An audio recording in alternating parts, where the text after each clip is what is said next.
Welcome back to Viewpoint. My next guest is John Zogby, President and CEO of Zogby International, a leading public opinion and market research firm. He's one of the most successful predictors and trend spotters in the business and has been dubbed the Maverick Predictor by the Washington Post. He polled for Reuters news agency, NBC News, MSNBC, among others, and is the author of a new book. Random House has published it, called The Way We'll Be, the Zogby Report on the Transformation of the American Dream. Thanks for joining us, John. Hey. The book is about the changes that are taking place in America and about the future trends. It sort of looks at where we are now and tries to see where we're going to be. I'd actually like to start with, as you see it, where we are, and then look at how we got here. You talk about.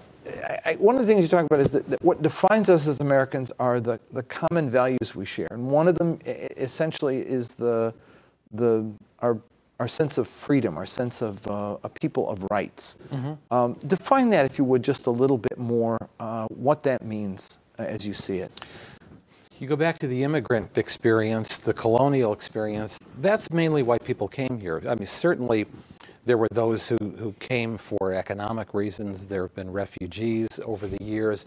But what America came to define right from the very beginning was liberation, the option to improve a new world, and a new world that was based not on being locked into a social class by a feudal tradition, but actually by coming here and, you're on your own.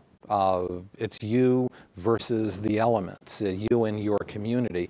And while hardly a perfect society, even from the early days, but certainly right up until now, we've just been defined by an attitude, not by cuisine, not by anything else like other countries might be, but it is, what the Statue of Liberty represents. It's liberation, it's freedom, it's individualism, and so on. That's the backdrop.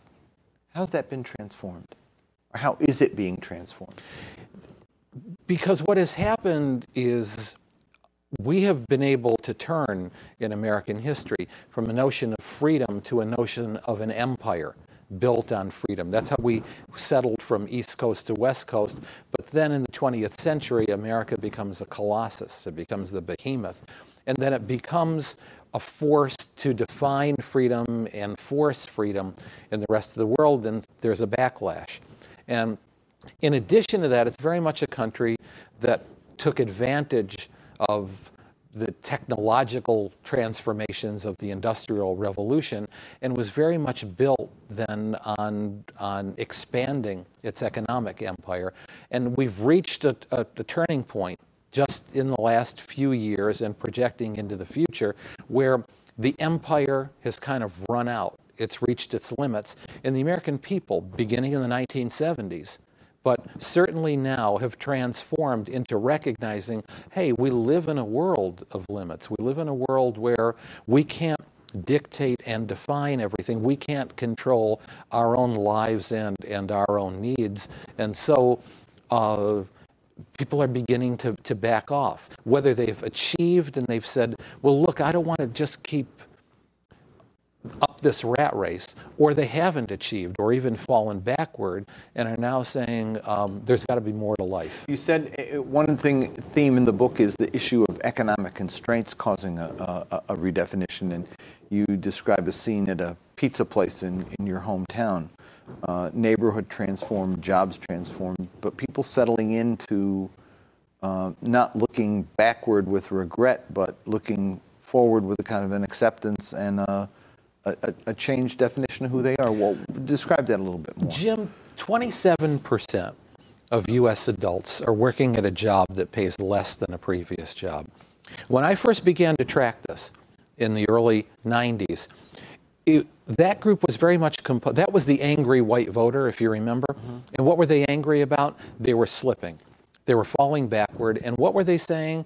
They were saying, I want to restore what's been. I want to get back to where I was. Now, here we are a decade and a half later. We're not going to get back to where we were. And so if we're not going to do that, we make the most out of what we have. And so we shop at Costco. And we shop at Walmart. And we, instead of and advertisers have to learn this. Don't sell fantasy, and don't sell sizzle, and don't sell the lottery. Sell instead where you are and where people are right now, and actually where they're going to be. That's fascinating. When I read in the book this issue about advertisers, I started paying attention to the themes, and the themes are very different than the ones we grew up with. They're catching on. Yeah. The advertisers understand it. They're always the place to look, in fact.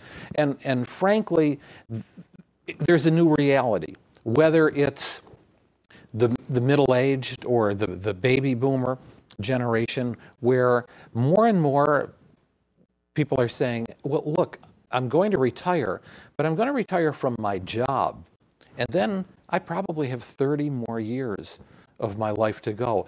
I want to do something, you know, something that's real, that fulfills my life. 30 years is a long time to go, living in good health. Let's just go right to that, because that was another theme. There's a couple here that I want to talk about, and that's that looking inward, away from material goals.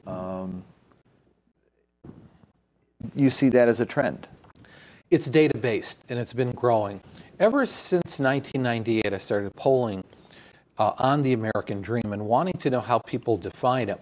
And I've seen the numbers steadily growing of those who say it's not about attaining material goods. It's not what we grew up with or what we've learned about, that America is the desire to acquire. You know, whether it's the suburbs, a house with a small lawn in front of it or in back.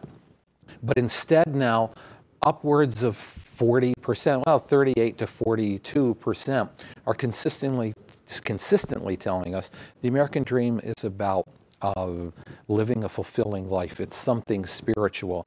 And then you see the behavior shift that takes place with that attitude, and you say, it's here, and it's very, very real. One thing that you've talked about in the book, a theme you talk about, is this quest for authenticity, and you show it in very visual terms, in terms of the kind of people that they look up to.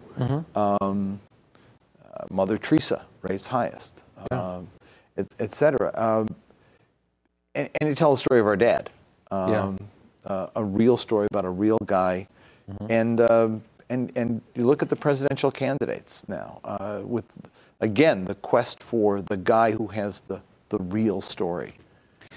Isn't that intriguing? I wrote this book a long time ago and finished it, you know, a year ago. And it's fun to watch the presidential campaign turn out this way, because like or dislike either of the candidates, the Republicans clearly nominated the most authentic person with the authentic, heroic story, the real man. And the Democrats as well, you know, nominated a guy, maybe it's because of the lack of experience that it comes off authentic and real in the form of Barack Obama. But we did this poll back in the late 90s for Forbes magazine. They wanted to know, how do people define authentic? And then in various categories, we gave them lists of people. Who do you think is the most authentic in each category? And the thing that stuck out, and I mentioned it in the book, is that in every single case, they chose a person of color. Bill Cosby was the most authentic dad. Michael Jordan, Tiger Woods, the most authentic athlete. Mother Teresa, Albanian, but she sure wasn't Pope John Paul II. Yeah.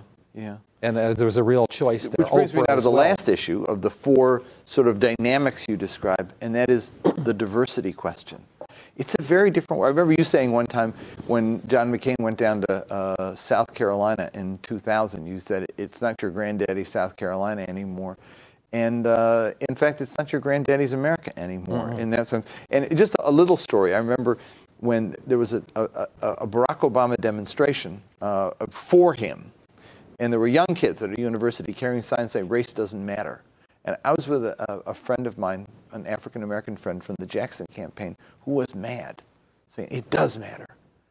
And it occurred to me, knowing that generation, knowing my kids, knowing the data in your book, that for them,